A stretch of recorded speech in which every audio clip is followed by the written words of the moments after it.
What's going on? Welcome to Dharma Time here on WPSN99.com. I'm your host, the Dharma Guy. Dharma Guy. Wow, I'm out of practice. The Dharma Guy? Yeah, that's right, man. The Dharma Guy here with, as always, the Dope Doctor. What's going on, man? Good. You forgot who you were?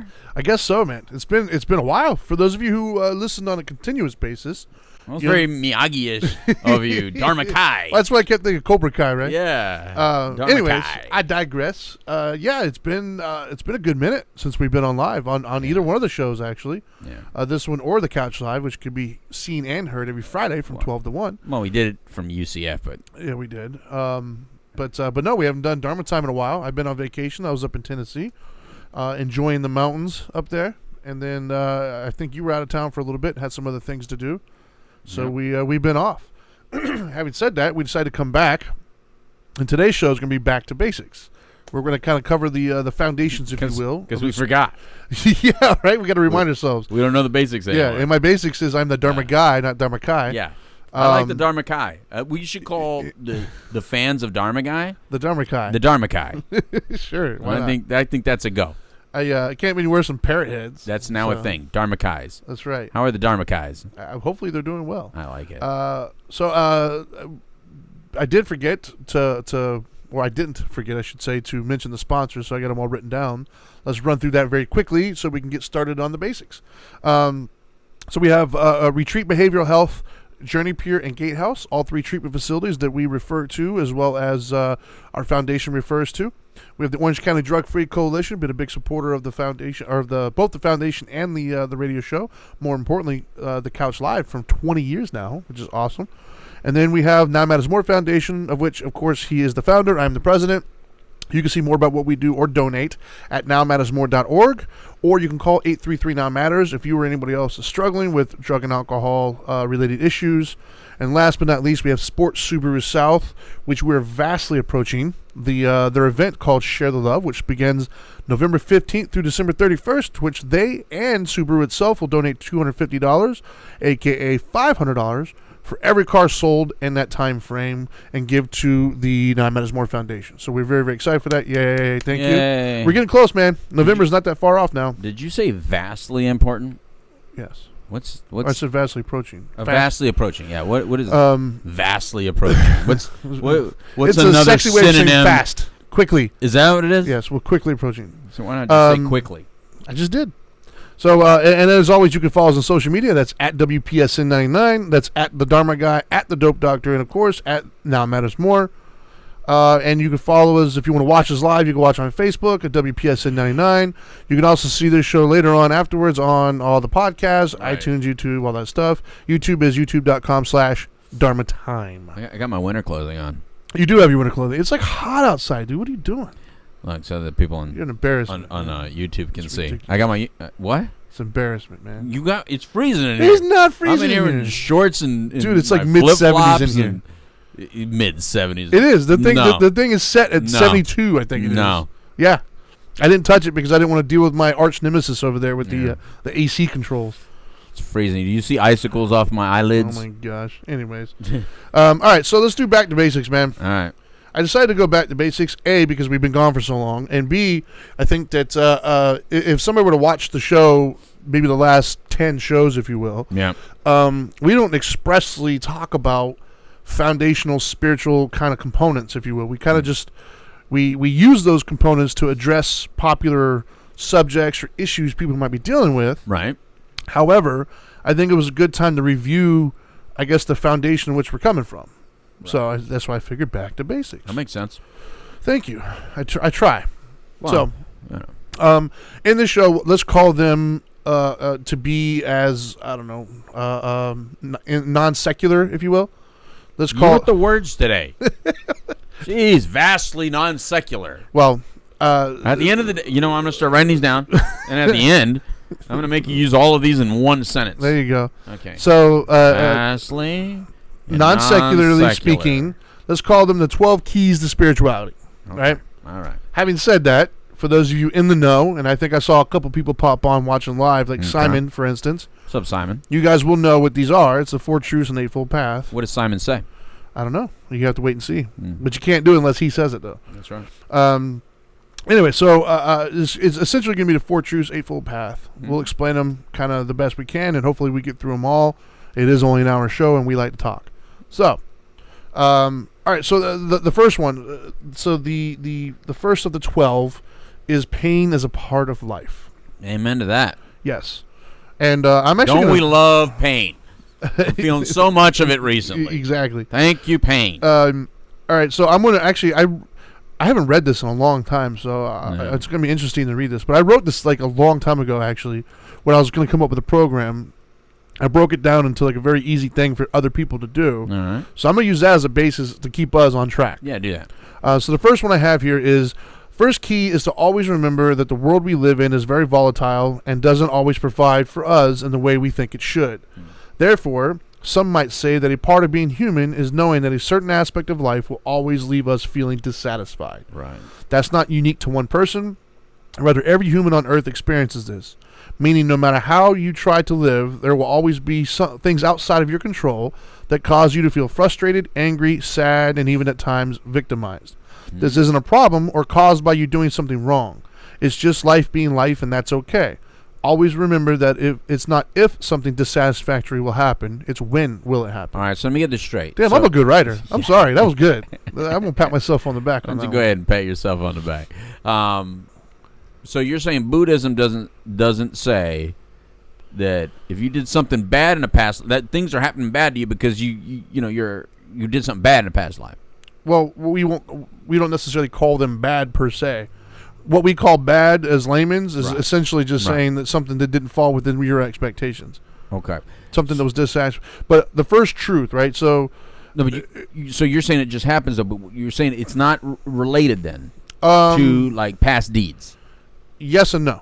Okay. Right? Yes, in the sense of we can create negative karma for ourselves moving forward through our intentions. No, in the sense of there's certain aspects of life that are just life. Things that we perceive as difficult or bad or negative aren't always bad or negative. It's just life being life. I just want to know if I'm able to point at somebody that says that you caused this upon yourself maybe 1 or 2 lives ago. Maybe, right? Can I say that? You can say whatever you want, man. Okay. I'm going to use it towards you the next time. Sure. I'm going to say, well, Trinity. But no, essentially the first truth, right? And this is the 4 truths are just that. They're truths, right? And it's one of those types of truths that we don't like to hear them, but they're still true, kind of a thing. Okay. It's like it's hard to wrap our heads around sometimes. And to be frank, whenever I've had people come to me complaining about things or just talking or needing some guidance, right, no matter how complicated the situations that they're currently in, it almost always falls back on inadequate understanding of the 4 truths or not applying them correctly. It is literally the foundation of everything else. Does that mean they're so general that they apply to everything like a contract? Sort of. Like the first one is pain is a part of life. Interpretation kind of stuff? Well, there's no room for interpretation of that. That's a plain and simple the sentence. Truths are kind of just true. And that's the thing is they're specific enough while vague enough to apply to everything, if that makes sense. Let me ask you this. All right. Yes. And as a non-Buddhist, I'm just asking. Yes. So I can know. And so people that watch and listen, they may not be Buddhists, so they may not know. But does anybody argue it being true? You can. You call them truths. You can, but that's the cool thing about truth is it's still true whether you believe it or not. I just want to know if it's something like, a Jewish person says, No. we are the chosen people. Some may it's argue. Not these kind of truths. It's not that kind of thing. Okay. No. The first truth, for instance, is, once again, pain is a part of life. Pain is a part of life. Meaning, no matter, what happens is we wake up every single day. Right. And things that, we think that we have this little imaginary, essentially a box that we think of. Right. And we think everything should fit within this box. Yes. This is what should happen. I should wake up at this time. I should make it to work on time. I should not have stop. Whatever it is, we have these ideas, essentially, that we think should take place. Yeah, my mailbox money should be in the mailbox. Exactly. Yes. And then, that doesn't necessarily happen. No. And so that's the kind of pain that's just part of life. In other words, the way I used to explain it to somebody, this is where I say we can't really argue them. Okay. If you just met somebody, they walked in the door right now and sat down with us and said, well, you know what, we got a meeting later on today. So let's say we were getting a philosophical discussion with the person we were on the phone with later on today. Okay. And they're struggling with stuff, and they turn to us and they're like, hey, can you help me? And they're like, well, I think my life should be perfect and great. I think that nobody should ever tell me no. I think that I should never get stopped at a stoplight. I should Right. never feel upset. I should never lose my car keys. None of these things should ever happen. I think you and I, along with everybody who's listening or watching at the moment, would probably say you're crazy. It's just not going to happen. It's impossible. That, in a nutshell, is the first truth. And so it's something we all know to be true is, that's just life. It's never going to go exactly the way you think it's going to go. Some viewers, online, some misguided viewers, maybe misguided, I don't know, might say that the reason they're miserable is because Trump's in office. Well, and I would say that's their inability to accept what is. But anyways, so I love you. You know who you are. I love you, right? So pain is a part of life. It's a truth that we have to kind of wrap our heads around. In other words, we all understand that basic premise. If somebody were to say my life should be perfect, we all understand the premise of saying that's never going to happen, right? However, that doesn't stop us from getting upset and frustrated when things don't go our way. That's right. Otherwise, we know it to be true, but we behave as if these things shouldn't be happening to us. Like we have this magical wand or something. Like, why shouldn't you be going through pain? Like, you're alive. It's part of life, dude. Like, get over it. It's not happening to you. It's just happening and you're experiencing it at the moment. But people usually say, like, why does this always happen? Yeah, like they struggle. I think most people get that there's going to be some pain in life. Sure.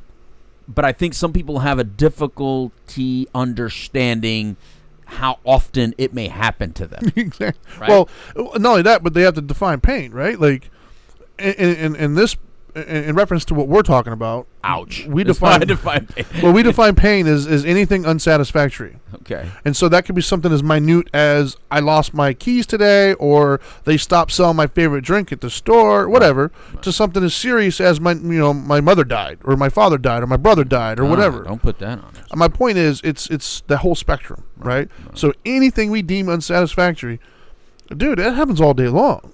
I mean, that's the thing. That's we certain things we overlook because it's not a big deal. Yeah. We maybe had less expectations associated with it. Right. But if you really look deep and hard at your life, you're going to see unsatisfactory things happening all day long. Yeah. It just happens. Yeah.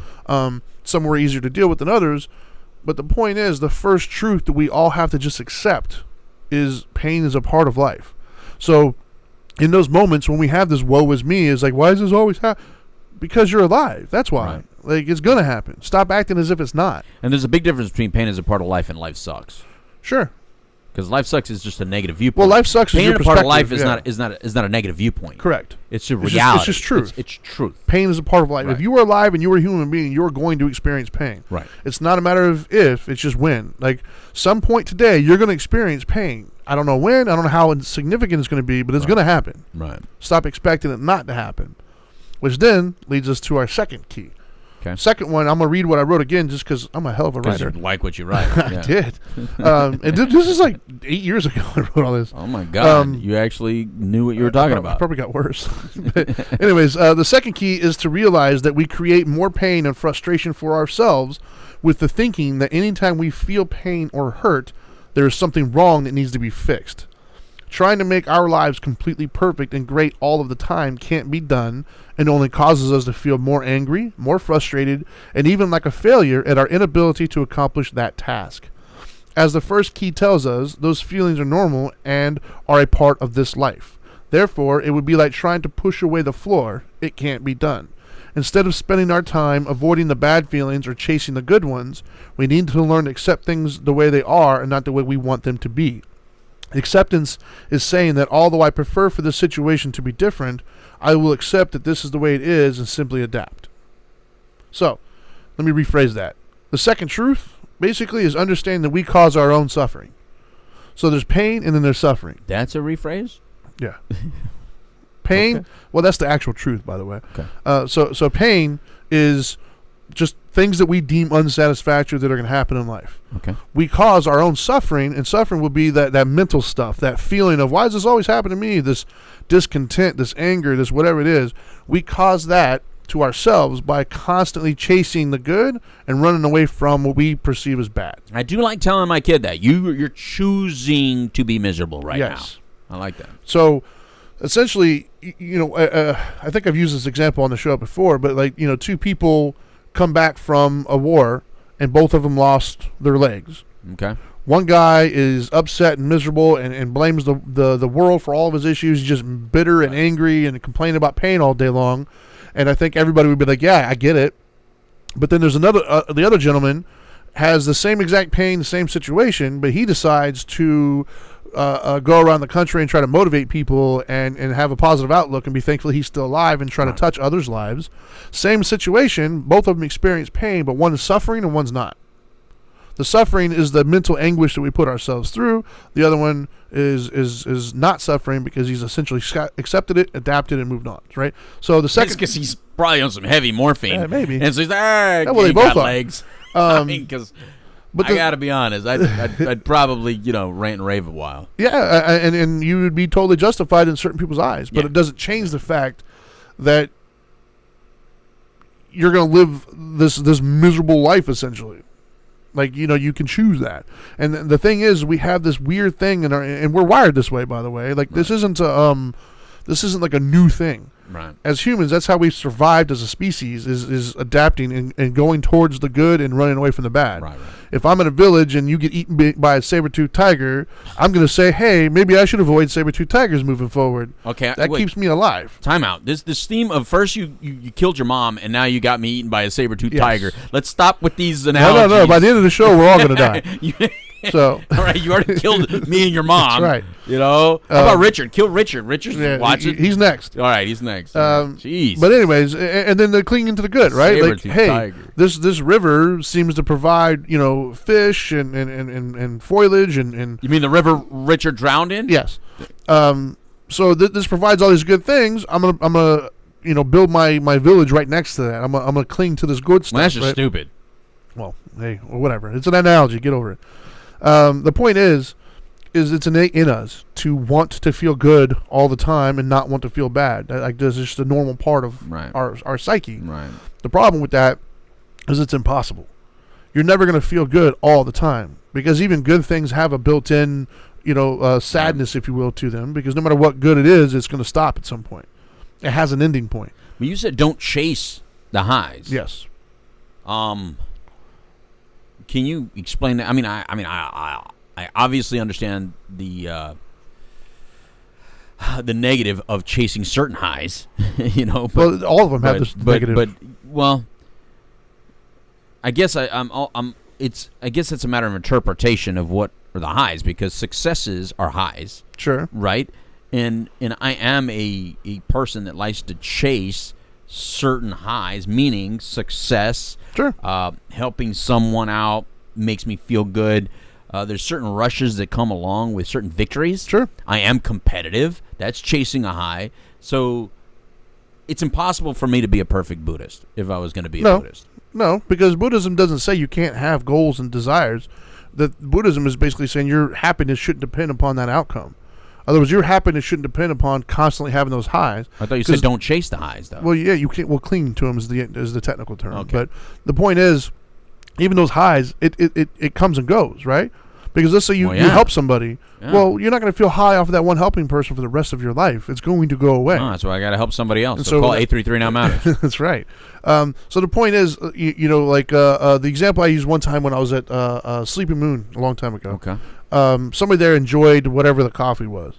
I was like, so no matter how much how good this coffee is, if your happiness is dependent upon constantly having that coffee, at some point it's going to run out. Either you're going to run out of money, they're going to run out of coffee, the store's going to have to close. At some point, it's going to stop. And so if your whole world crumbles once that stops, that's a problem. That's where the suffering begins. Right. You have to just simply accept the fact that, yes, this is good, I like this, but at some point it's going to stop. So do you tell the person, hey, enjoy it now because the next one's going to suck? No. Because that would be like bad. No, I mean, hey, teach their own, I guess. You're not like a buzzkill, right? Like, you don't use these 4 truths to be a buzzkill when somebody's high, right? No, what it is basically, these 4 truths are essentially intended to help somebody understand why they're suffering at the moment. When they're suffering. Yes. But not when you're up. Like, you don't go to somebody when they're up and go, hey, you're going to crash. In theory, you don't want to get too high or too low. It's called the middle path. No, I get that, but I call it balance, and we're talking the same language when we talk there. Yes. But I don't want to be a buzzkill to anybody either. No. All right. Well, no, I'm not going to go up to somebody who's excited, but hey, it's not going to last. Yeah, no. you know, like if your children come up to you and go, "Hey, Dad, look, I got an A." Yeah, well, you know, we expect a C next time. No, but the Earth is going to balance you out. Yeah, but if they were to come to me a week later and say they got a B and be completely distraught, that's when I tell them, "Hey, it happens. Okay. We got to fix it now." So you tend to use this for the high. Yeah, I mean, for the lowest. point is the middle path isn't what causes. It's the clinging to the good and avoiding the pain. Right. So constantly trying to make life feel good and awesome all the time and avoid anything that you don't like is going to cause you suffering because you just can't do it. Well, I bring it up because there's a lot of people that suffer with depression and sadness. Now, if it's I got to stop you there. If it's legitimate depression, like chemical imbalances and stuff, go see a doctor and and get that taken care of. That you can't just think your way out of that. Right. So go ahead. So let's talk to the sadness people. Yes. I already forget what I was going to say. I did. Squirrel, man. You squirreled right by me, and I started chasing it. So the whole point with the second truth, once again, is just trying to bring some reality to the suffering that we're experiencing. Because oftentimes, a perfect example, I think it was what is today? It was like last week, right? Right. Last week, I had a really busy day on, I think it was Thursday. Woke up, had just a ton of things I had to get done that day. Right. And as I'm going through the day, it was one of those days where Murphy's Law. What could go wrong will go wrong. Yep. Like I woke up, and from the second I woke up, every single thing I touched was the reverse Midas. It just turned to crap. And reverse I felt Midas. Hold on. I felt myself getting frustrated, and my wife was like, "Hey, you know what's going on?" And I said, and I was aware enough to tell her at that moment, "It's nothing. It's just me. My expectations weren't being met, and I'm getting frustrated at that." In other words, nothing in my life was going wrong. Right. It just wasn't going to the expectations that I had. In other words, I didn't expect to like bump into the grill in the front and knock it over and spill everything. I didn't expect to have, behind every slow person, just little things that were taking place. It was just annoying to me. Yeah. And it was literally like one after the other, but it wasn't these things, right? And it's easy to blame them. It's easy to be like, oh, this stupid person doing this. No, it has nothing. They're living their lives. It was me. It was my expectations not being met. Oh, it's both. The things are annoying. They are annoying. Well, let's not stop being human. Well, but they're not. Because then you'll just walk around like a robot, though. No, you don't have to do that. Like, hey, aren't you mad? No, not angry. No, I was mad. It's life. I was mad. I just wasn't foolish enough to believe that it was that thing's fault. You don't stick in it was me. I guess what I'm saying is you don't stick in it, but in reality, you're allowed to have some emotion. You just don't want to stay in it. I'm not perfect. Okay. I mean, I'm trying to achieve that level of no suffering, but I'm not there yet. By the way, I remember the last thing. Okay. There's people that actually struggle when they get good things happen to them, right? Like really good things. They can't enjoy it because they're waiting for the other shoe to drop. And that would be the clinging to the good and avoiding the pain. They're so fixated on avoiding the next pain that they can't even enjoy the high. Right. And that's suffering that they cause themselves. Yeah, because I think there's a lot of people that struggle with that. And that's what I mean. That's the idea. It won't last. This idea Not that with my luck. You hear those things. Yeah, well, this goal, this unobtainable goal that we have as humans to experience nothing but joy and pleasure our whole entire lives. Right. You have to accept the fact that the good is good, but it's not going to last. So enjoy it while it's there. Don't cling to it. Yeah. And the bad is going to happen. Just get over it. Accept the fact that it's part of life and move on to the next. Okay. All right. Otherwise, you're going to suffer. And so, which brings me to my third one. Yeah. And my third one is my absolute favorite. Okay. What is it? But let me read what I wrote first. Yeah. Let's read us those great words written by the Dharma Guy. That's right, man. And this might be available someday. Who knows? The third and possibly most liberating key is that you don't have to feel this way throughout life, meaning that life doesn't have to involve you constantly taking things personally, running from the bad and chasing the good. There is no need to have such drastic highs and lows in this lifetime. There is a way to approach life with a different perspective that doesn't end in such frustration and anger or sadness. It can be done, but requires a much different perspective. It requires your need to be happy to be louder than your need to be right. So, my favorite one, and I've said this, I'm sure, in other shows that we've had, all of which can be seen on youtube.com/Dharma Time. But no, my favorite one is it's so stupidly simple. Is you don't have to do it. Yeah. You don't have to do this.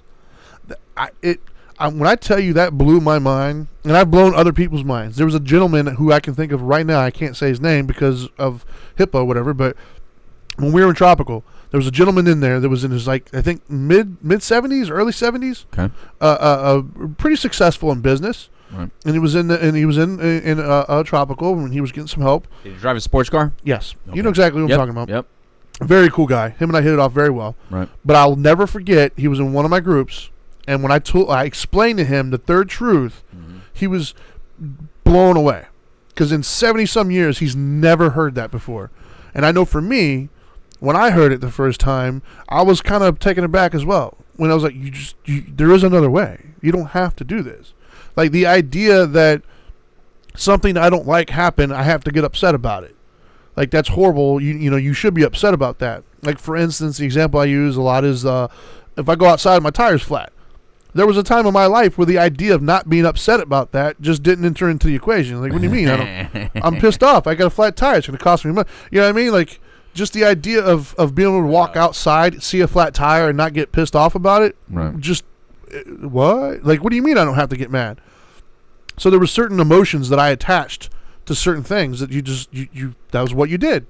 So to hear that you don't have to do that blew me away. It was the most liberating thing I've ever heard in my life. Because for me, I'm a very anti-authority person. And so for me, the way I read that, it was a big screw you to the universe or God or whoever, whatever it is you kind of prescribe to. For me, it was basically saying, all right, universe, you could throw problems, you could throw difficulties, you could throw flat tires, you could throw arguments, you could throw all these things in my life, and it can cause me pain. There's nothing I can do about those. But you can't control my suffering. That's on me. Right. If I'm suffering, that means I lost. Score one for you. I agree with that. One for loss for me, and I don't like to lose. So the idea, though, that if I'm suffering, it's on me. It's my fault. It's because of the way I'm looking. Whoa, dude. Still, I even got goosebumps right now. Still to the day, that is the most amazing thing I've ever heard in my life. Was because they don't teach that. Well, you know how I taught it? How's that? I taught my daughter that, and I taught her very young because my dad taught me very young. And I mean, obviously, he didn't know he was teaching me this lesson. I'm going to give you a scenario, and everybody knows this scenario: little kid getting tickled by an adult, laughing their guts out. Right. Okay.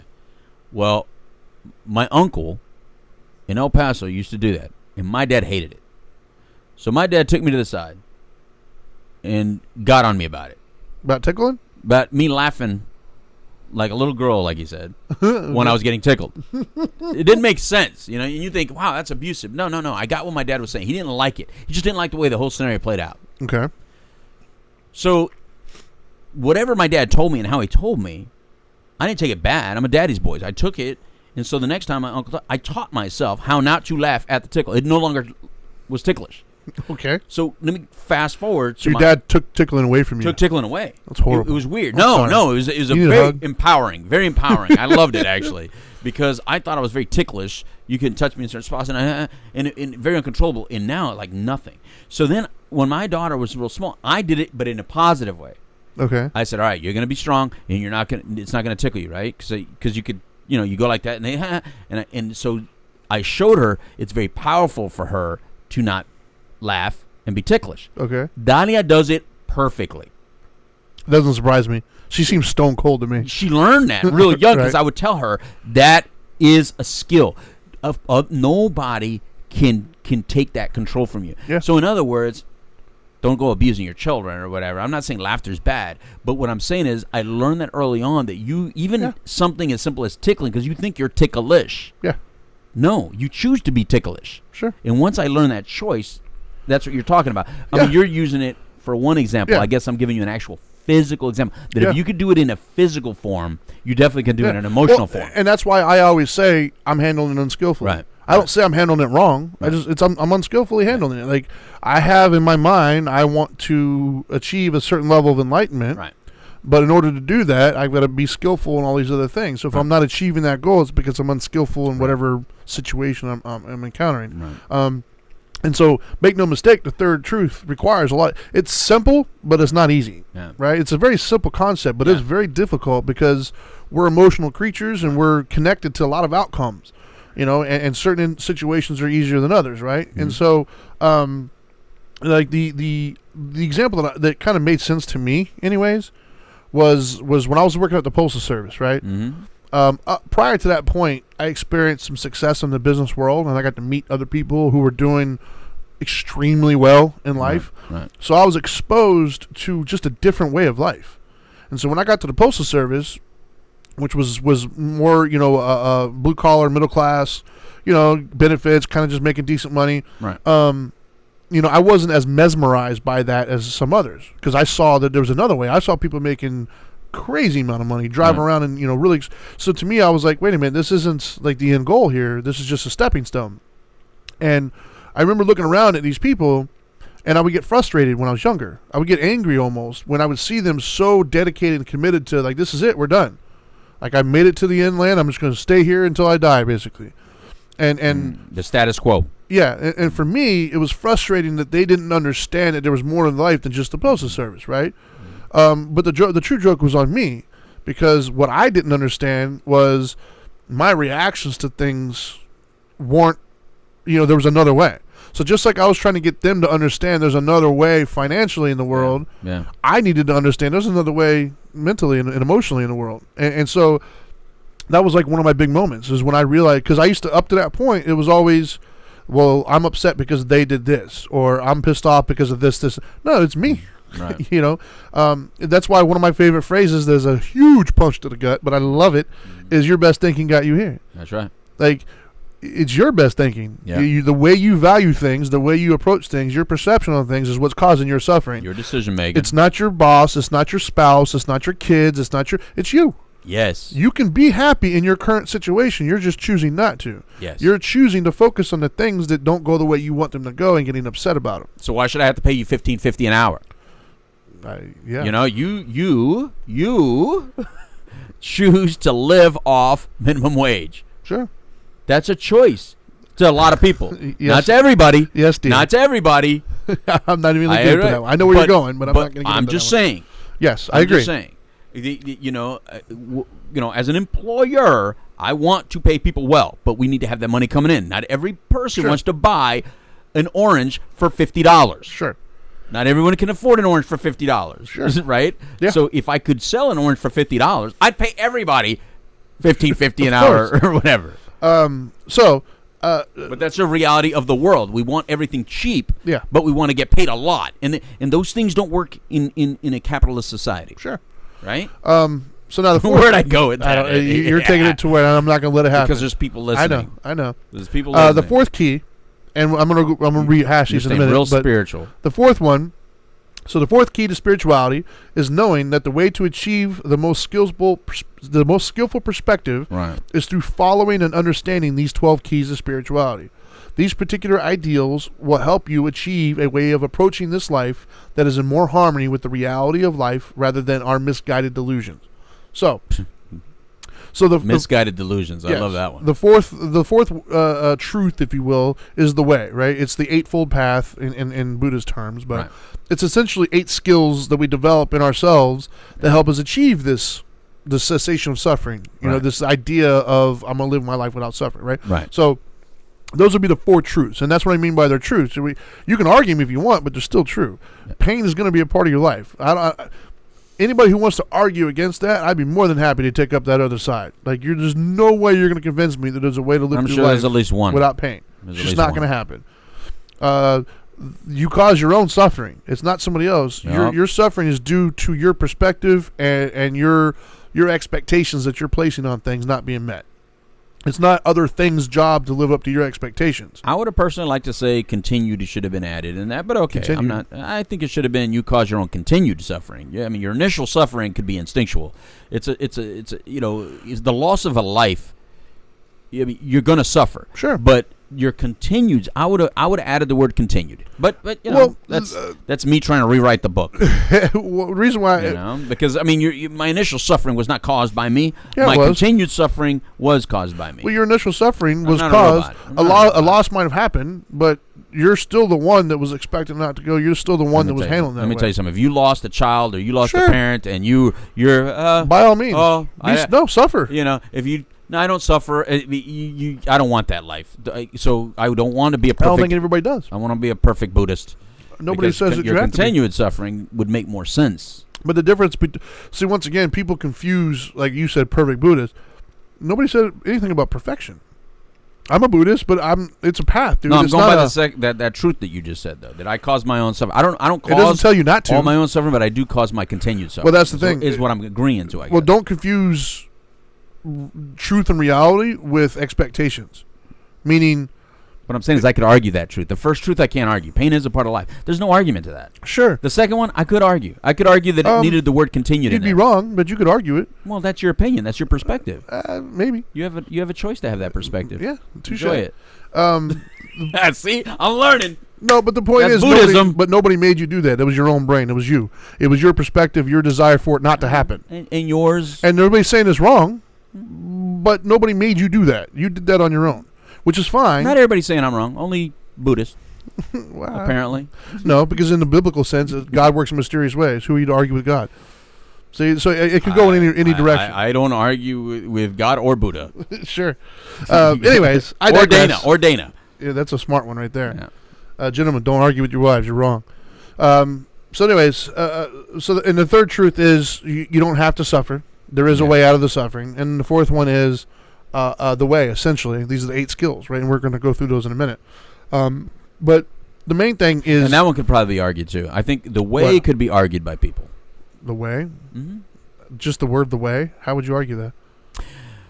I think you mentioned it. I think there are other faiths that believe they have the way. They're all the same, though, for the most part. I'm going to be honest. I think it was Richard who just said, Trinity, do you realize that you are using the basics in Scripture, but your explanation is just excluding God? That's kind of the point, right? The point is, like, I'm an atheist, Right. but I practice the Buddhist philosophy on things. Right. But you're not going to find anything in Buddhism that is inherently contradictory to any of the major traditions in life, whether it be religion, philosophy, or whatever. They're all kind of the same. They're all saying basically the same thing. But where they differ is the way. The way is where they differ. Because if you do not like, if, for instance, you brought up Christianity. If you're a Christian and you don't believe in the Lord Jesus Christ as your Savior, there is no further way. Like that's a mandate. That's a must, right?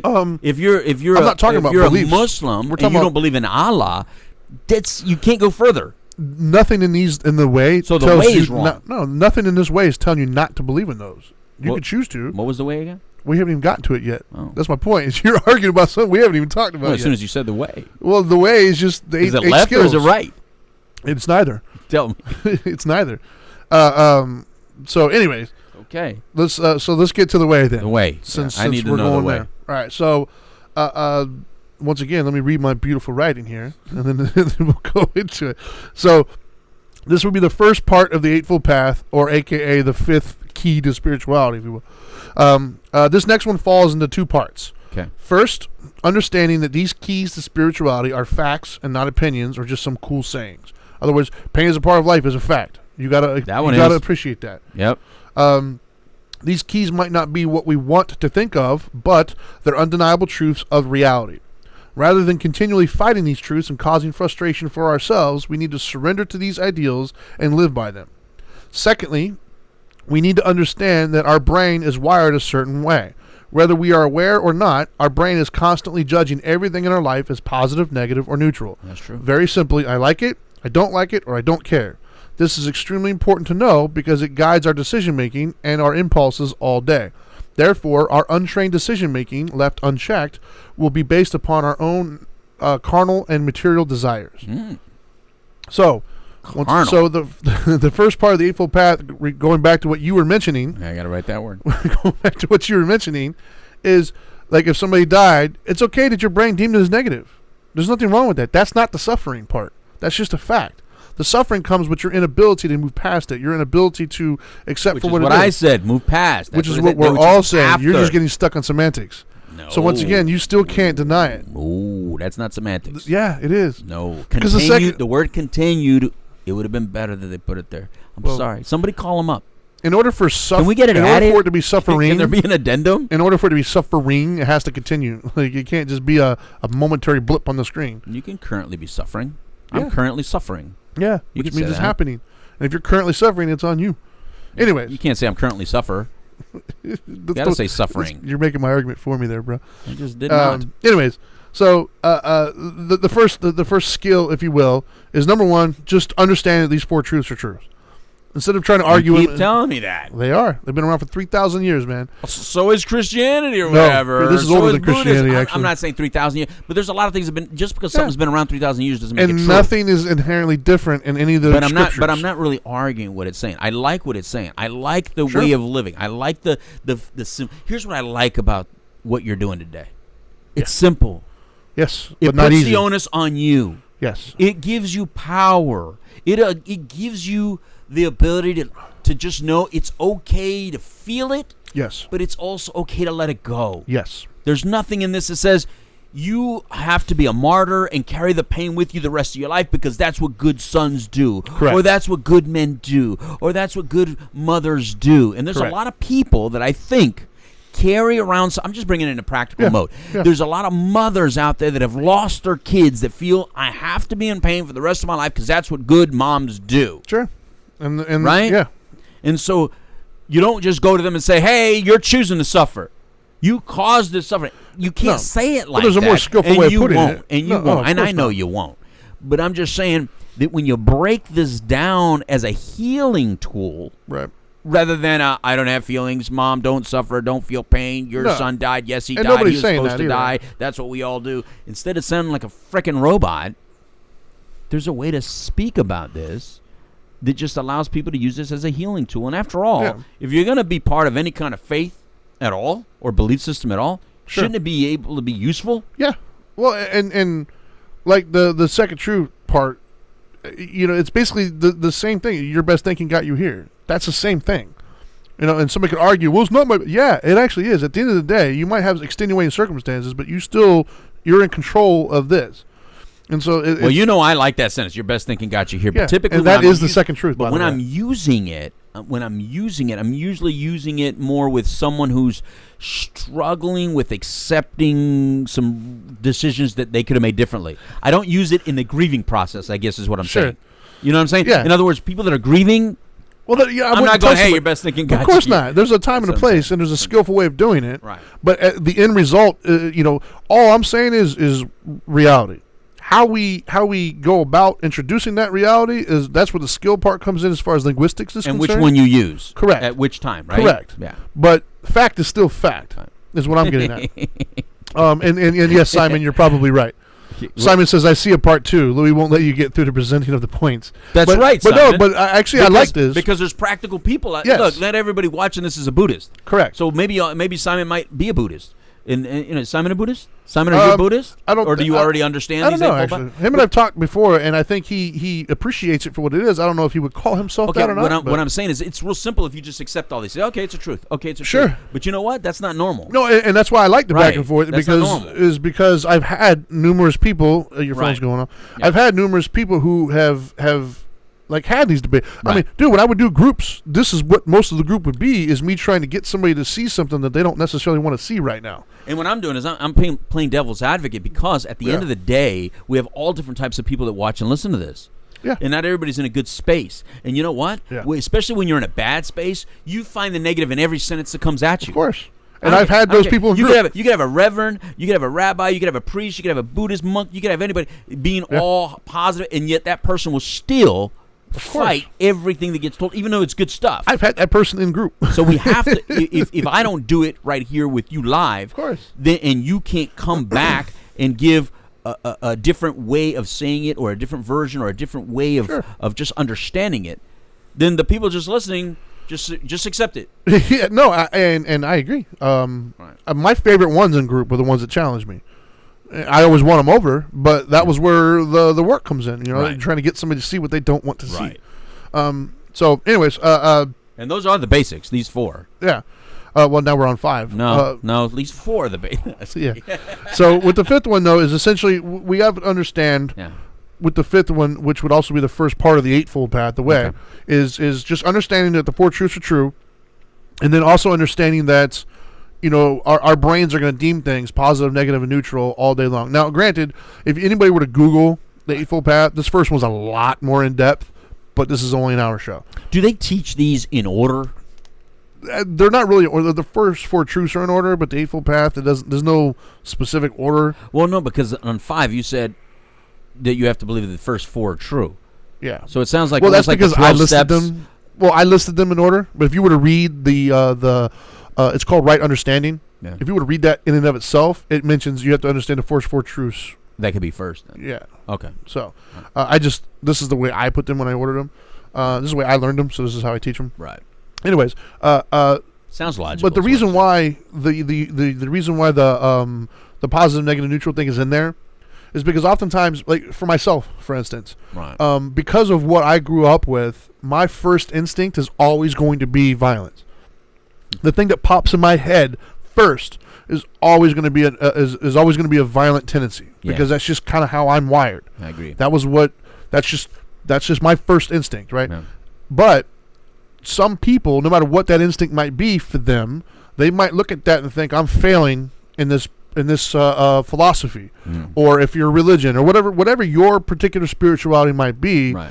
It most likely says violence is not the key. But if your first instinct is that, you might start to feel like I'm failing because I'm still thinking these things. Yeah, I failed this weekend. Yeah. So my thing is, that's not a failure. What happens is what you do with it. So for instance, I might think violence, but I'm not out there knocking people over the head. So it's not Because they run. what makes me successful or skillful in that world isn't the fact if I have the thoughts or not. It's if I act on those thoughts or not. Right? And so we have to understand things that we like, things that we don't like, things we're indifferent about. We don't decide that. Our brain does that on its own. You're not in control of that. What you're in control of is what you do with it once that decision Thoughts has and been instincts made. are thoughts and instincts. Correct. Yeah. And so that's the first part of the way, is understanding that. Yeah. Right? I like that. So now on to the second part of the Eightfold Path. And yes, Simon, we got like 10 minutes left, so we're not going to get through all of these. Matter of fact, I don't even think I should start this next one because it's going to take a while. Well, then let's just stop there for right now. And then we should stop there. We got about 10 minutes left, so we could rehash some of these and answer the questions. Let's rehash. All right, so let's give a live example. Yes. Okay, so this weekend, Yes. when that guy came to my door and said, "Can I pick these berries out of your palmetto bush?" Yes. Right? Yeah. And I looked at him. I made a judgment. I also made the judgment not only of him as a person, but I also made a judgment about if I allow this guy to pick these palmetto berries now while I'm here, although I'm here and it's okay and safe now, what would happen if I'm not here and it's my daughter alone, one of my daughters alone, or my wife here alone? I don't want to put her in that situation. So I told the guy, no. Off with you. Right? In a nice way. Sure. Then... I think you might have intended to do it in a nice way. It might come off differently. No. The first time I did it nice. But then he left. I live in a cul-de-sac, by the way. He left. But then he came back. He snuck back. Right. I see his truck sneaking up the cul-de-sac. Well, he snuck back to your neighbors, right? Yeah, he hid the truck where I couldn't see it. He hid it way in my neighbor's yard, in the yard and in his thing. Then he goes knocking on my neighbor's yard. So my neighbor texts me or sends me a message because he could see him in his camera. Right. He's out of town. Right. He sends me and says, "There's a weird guy at my door." Sure. Well, I already saw him snuck up, so I was already outside, and that's where I was not skillful. Then I got a little bit more aggressive, asked him to leave, told him that I speak for both of us. First of all, the palmetto's on my side. It's in the middle, but it's on my side. Sure. So the same palmetto bush you just asked me about, now you're trying to ask him. Right. That's not going to play. Sure.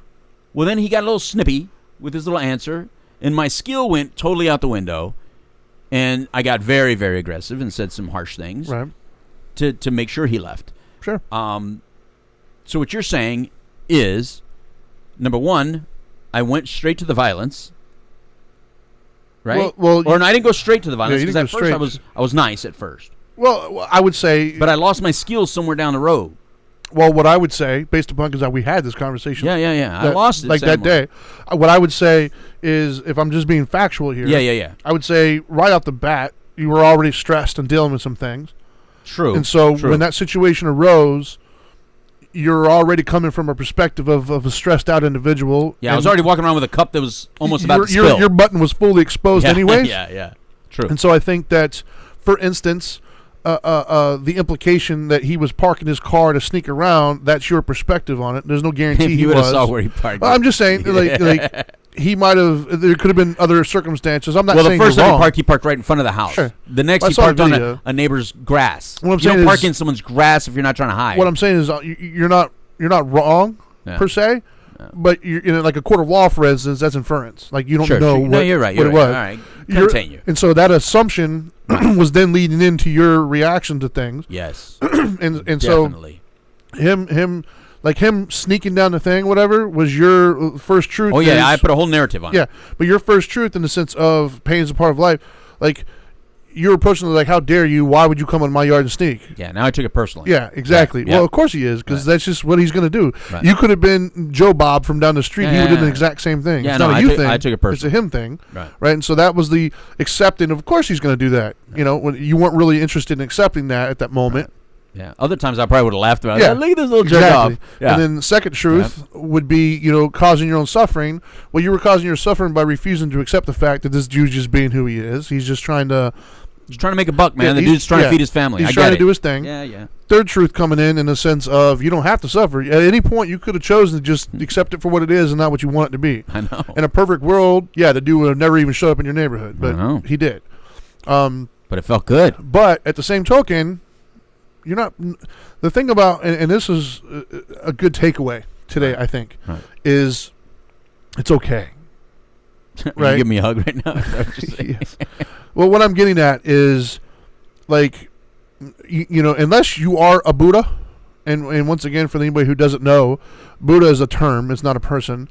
Siddhartha Gautama, it was the first Buddha, Right. and Buddha is a title, like CEO, for instance. Right. And we all have an inner Buddha, essentially. Mm-hmm. And all that means is you've reached a point in your life where you no longer suffer, which means you skillfully handle things. Good luck. Like I've never met, even the Dalai Lama himself admits that he hasn't reached that level. So if you have not reached the level of Buddhahood just yet, you're going to unskillfully handle things.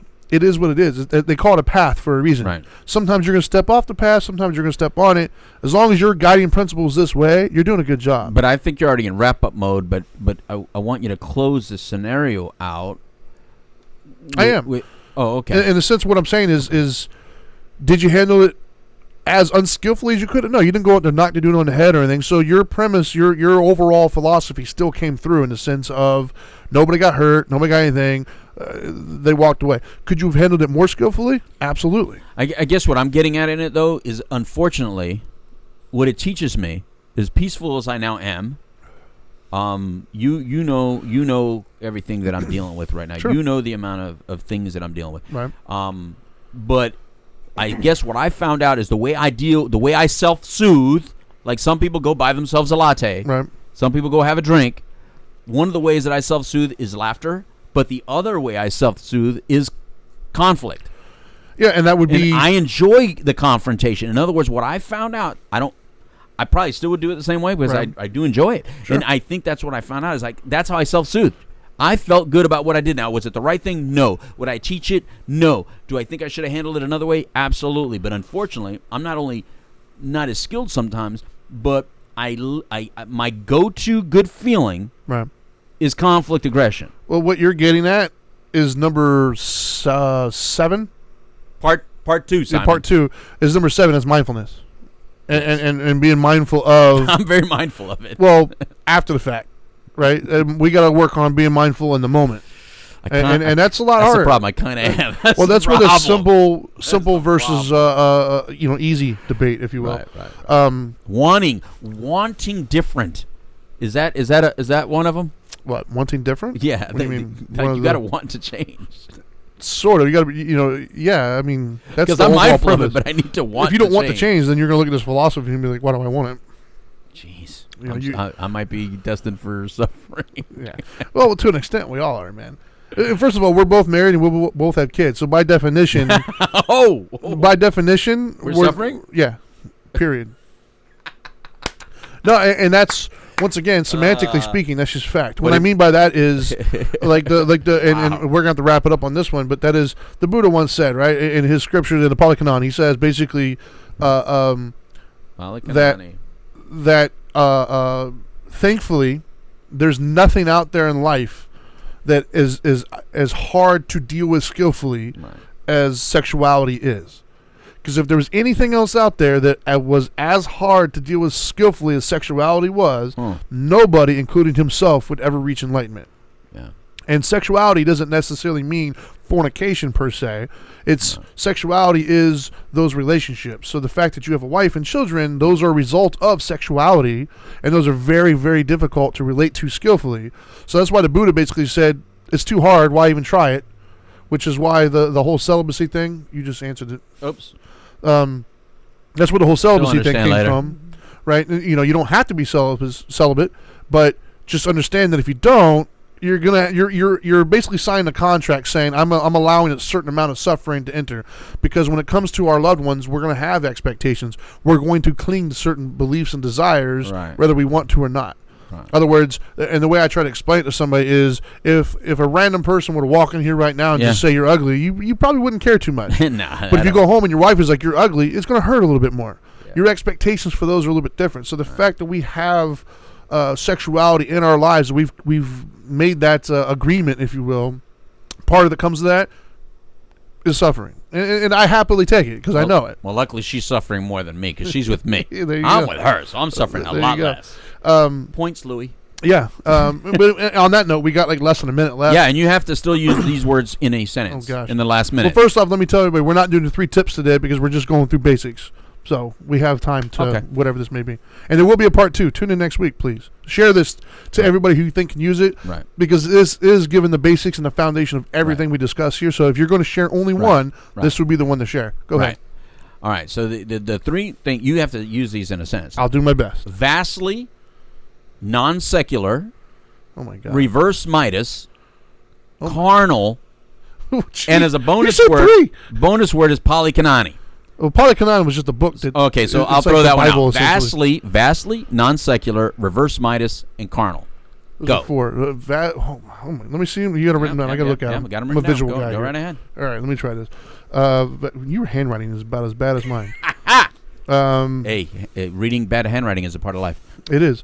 Vastly, non-secular, reverse Midas, and carnal. Oh my God, dude.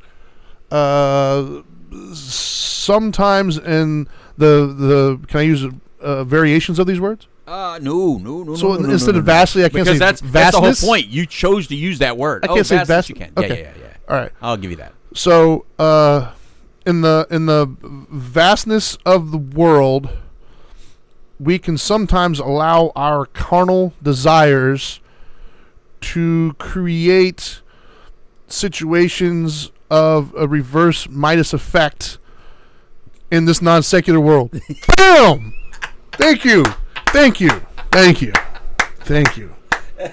I like it. And it actually made sense if you listen to it. It did. I'll have to listen to it later to be sure, but I think it did. You did good, bro. I like it. All right. So Simon will be happy. I'm turning my microphone off, Simon. You happy now? There you go. Go ahead. All right, kids. Well, that was what we got today. Thank you so much. It's been a great first show back. Thank you all for watching. By all means, share, like. It really does help us. I know everybody says that, but don't underestimate the value of sharing and liking. That's how we get the word out. That's how we can continue to do these shows. We need to make our sponsors happy, things of that nature. So please, by all means, share it. Follow us on social media at WPSN99, at the Dharma Guy, at the Dope Doctor, at Now Matters More, YouTube.com/Dharma Time. Like it, share it, spread the wealth. And I think that's all we got. So now that you know better, do better. Peace.